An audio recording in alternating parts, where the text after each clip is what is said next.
Hi everyone, कैसे हैं दोस्तों। आज हम आपको बलगम निकालने वाली बहुत अच्छी दवा के बारे में बताएंगे आपको। और जो बलगम है, चेस्ट में जमा हुआ बलगम, इसको कैसे निकालें, तो पूरी समस्या का समाधान आपको इस वीडियो में मिलेगा। जैसे छाती में बलगम जमा हो जाता है और जिसकी वजह से मनुष्य को अत्यधिक दिक्कतों का सामना करना पड़ता है। फेफड़ों में बलगम जमा हो जाता है जिनकी वजह से अत्यधिक दिक्कतों का सामना करना पड़ता है।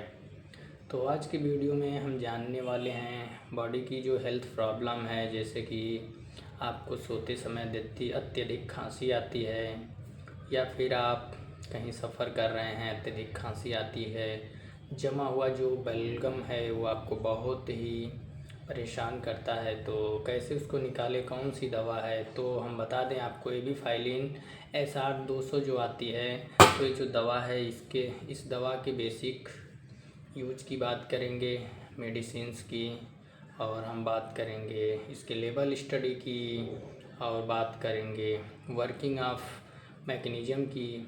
संपूर्ण जानकारी आपको इस वीडियो में मिलेगी। और हम आपको बता दें प्राइस हो गया, साइड इफ़ेक्ट्स हो गया, वार्निंग हो गया, संपूर्ण जानकारी देंगे। जैसे कि ये जो दवा होती है बलगम निकालने की, एबीफाइलिन 200 mg आती है दोस्तों। और ये जो दवा है ये क्लास ऑफ मेडिसिन्स होती है, कह सकते हैं ये जो दवा है वो ब्रोंकाइडिलेटर्स मेडिसिन्स होती है। और ये जो दवा है एबीफाइलिन SR-200 mg आती है, और ये जो दवा है 100 mg में भी आती है, 200 mg में भी आती है, और इसका जो ब्रांड है एबीफाइलिन SR-200 mg होता है। और साथ ही में इस दवा के सेवन से जमा हुआ बलगम और आपको सांस लेने में दिक्कत, गले में खराश जैसी जो भी दिक्कतें होती हैं, इन दिक्कतों से आपको छुटकारा पाने के लिए एबीफाइलिन टैबलेट का यूज किया जाता है। ये जो टैबलेट है एबीफाइलिन SR-200, इसको मैन्युफैक्चर करती है, हम कह सकते हैं, सन फार्मा इंडस्ट्री प्राइवेट लिमिटेड, और जो इंडिया की मल्टीनेशनल लेवल की कंपनी होती है, और कह सकते हैं ये वन लीडिंग फार्मा कंपनी है दोस्तों। और साथ ही में हम आपको बता दें कि ये जो दवा है ये COPD पे वर्क करती है, जो बॉडी के जो ब्रोंकाइडिलेटर होते हैं, जो रिस्पायरेटरी, जो सांस या एयरवे में जो दिक्कतें होती हैं, उसमें जो समस्या है उसमें काम करती है। तो हम कह सकते हैं यूज में ट्रीटमेंट ऑफ रिस्पायरेटरी प्रॉब्लम में हम इसका यूज करते हैं, अस्थमा में यूज करते हैं, और क्रोनिक ऑब्स्ट्रक्टिव पल्मोनरी डिजीज़ में यूज करते हैं, जिसको हम कहते हैं COPD दोस्तों। और हम बता दें आपको साथ ही में, जैसे कि जब सांस लेते हैं जो आपका ब्रोंकाइडिलेटर्स होता है, जहाँ पे सिकुड़न आ जाती है, उनको ये ठीक करता है। और साथ ही में जैसे एबीफाइलिन SR-200 होती है, बहुत अधिक जो बलगम की मात्रा जम जाती है उसको छाँटने काटने का काम करता है।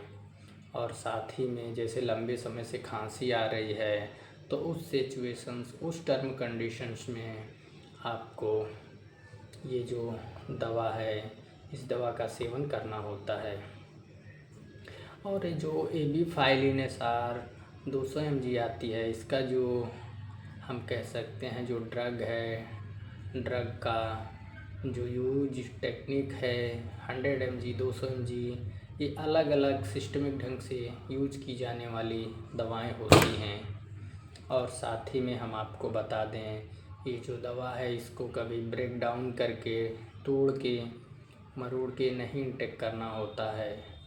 और साथ ही में ये जो दवा है 100 mg की दवा अगर आप ले रहे हैं, एडल्ट हैं, तो एक मॉर्निंग में एक इवनिंग में ले सकते हैं। बट अगर 200 mg की दवा है तो आप इसको नहीं ले सकते हैं 2 टाइम, सिर्फ आपको 1 टाइम ही लेना होगा। और साथ ही में हम आपको बता दें ये जो दवा है, जैसे कि आप इसको दवा को एक टाइम लेंगे 200 mg है, अगर 100 mg है तो दोनों टाइम ले सकते हैं। और साथ ही में ये जो दवा है ब्रोंकाइडिलेटर होती है और इसमें एसेब्रोफाइलिन सुस्टेनेज रिलीज टैबलेट होती है जो धीरे धीरे वर्क करती है। और जैसा कि मैंने अभी आपको बताया कि सन फार्मा इसको क्या करती है, मैन्युफैक्चर करती है, जो लीडिंग कंपनी है। और ये जो ब्रोंकाइडिलेटर होते हैं उस पर वर्क करते हैं। सांस लेने जैसी समस्याओं में बहुत ही लाभकारी है ये। और अगर व्यक्ति को जैसे कि लंबे समय से ग्रसित है तो उस व्यक्ति को ये टैबलेट लेना होता है। और ये प्रिस्क्रिप्शन ड्रग होती है, विदाउट डॉक्टर प्रिस्क्राइब ये दवा आपको अवेलेबल नहीं होगी मार्केट में। आप ऐसे नहीं ले सकते हैं, आपको जब डॉक्टर कंसल्ट करेगा तभी आप इस दवा का सेवन कर सकते हैं। इसके जो अवेलेबल पैक्स होते हैं, यानी कि कह सकते हैं जैसे नॉर्मल है तो उसमें जो मसल्स है और जो लीनिंग है वो मतलब अस्थमा अगर अटैक है तो उसमें सिकुड़ जाएगा, अगर नॉर्मल है तो अच्छे से नॉर्मल सिचुएशन कंडीशंस में रहता है। और जैसे कि मेडिसिन्स है ब्रोंकाइडिलेटर क्लास की है, जिसका मतलब ये होता है दोस्तों जैसे कि हमारे बॉडी की ब्रोंकाई जो ट्यूब हैं जो डायलेट होती हैं रिलैक्स कर देता है, जिनकी वजह से उनको रिलीफ फील होता है। और साथ ही में ऐसे होने पर एयर लंग्स तक ईजिली ब्रोंकाइटिस हो जाता है, यानी कि हवा क्रॉस होती है जिनकी वजह से दिक्कतें नहीं हो पाती हैं।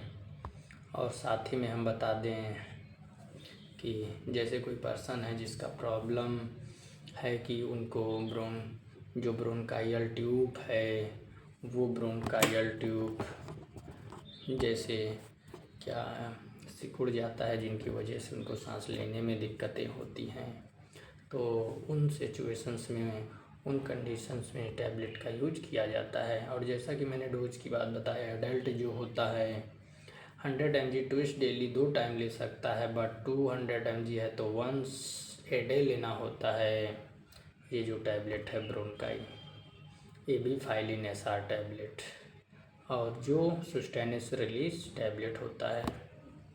और इसके कुछ साइड इफ़ेक्ट्स भी होते हैं, जैसे कि हम आपको बता दें डायरिया हो गया, नोजिया हो गया, वोमिटिंग, डिजीनेस, हार्ट बर्न और स्टमक डिस्कम्फर्ट हो सकता है, स्किन में कुछ रेसेस हो सकते हैं। ये बेसिक साइड इफ़ेक्ट्स एबीफाइलिन एसआर 200 mg 100 mg के हैं मेनली। ये इसके बेसिक साइड इफ़ेक्ट्स, वोमिटिंग भी हो सकती है तो ऐसी। और एबीफाइलिन एसआर जो टैबलेट है इसके कुछ वार्निंग्स हैं एलर्जिक के, जैसे अगर व्यक्ति को ब्लड प्रेशर की समस्या है तो उसको नहीं देना होता है, और इनरेगुलर हार्ट बीट है उसको नहीं देना है, अगर कह सकते हैं अनस्टेबल ब्लड प्रेशर है, अनियमित है, उसको नहीं देना है, अगर व्यक्ति को हार्ट अटैक जैसी समस्याएं हैं तो उसको नहीं देना है, अगर किडनी में डिजीज़ है, लीवर डिजीज़ है, अगर गैस्ट्रो एब्डोमिनल अल्सर है या ऐसी कुछ रिलेटेड समस्याएं हैं तो उनको बिल्कुल नहीं देना होता है। कह सकते हैं according to the FDA approved prescribed information pregnancy category. और हम बता दें इसके ड्रग इंट्रैक्शंस भी हैं कि कुछ ऐसी दवाएं हैं जिनके साथ में ये दवा नहीं देनी होती है, जैसे फ्रोसेमाइड हो गई, एलुप्रोरिनोल हो गया, सिमेथिटिडीन हो गया, सिप्रोफ्लॉक्सासिन हो गया, एरिथ्रोमाइसिन, एमोक्सिसिलिन और डेल्टिएजियम हो गया, डॉक्सीसाइक्लिन, ये सब जो भी दवाएं हैं, इथेनॉल हो गया, इन सब मेडिसिन्स के साथ देने से भी फाइलिन क्या होगा, ड्रग इंट्रैक्शन हो जाएगा, अत्यधिक समस्याओं का सामना करना पड़ेगा। और आपको हम और एक विशेष जानकारी के साथ अवगत करा दें, मेरा यूट्यूब पर चैनल है विधान मेडिकल स्टोर, अगर आपने अभी तक मेरे यूट्यूब चैनल इनाम मेडिकल स्टोर को सब्सक्राइब नहीं किया है तो प्लीज़ सब्सक्राइब कर लीजिए और आपका बहुत बहुत धन्यवाद।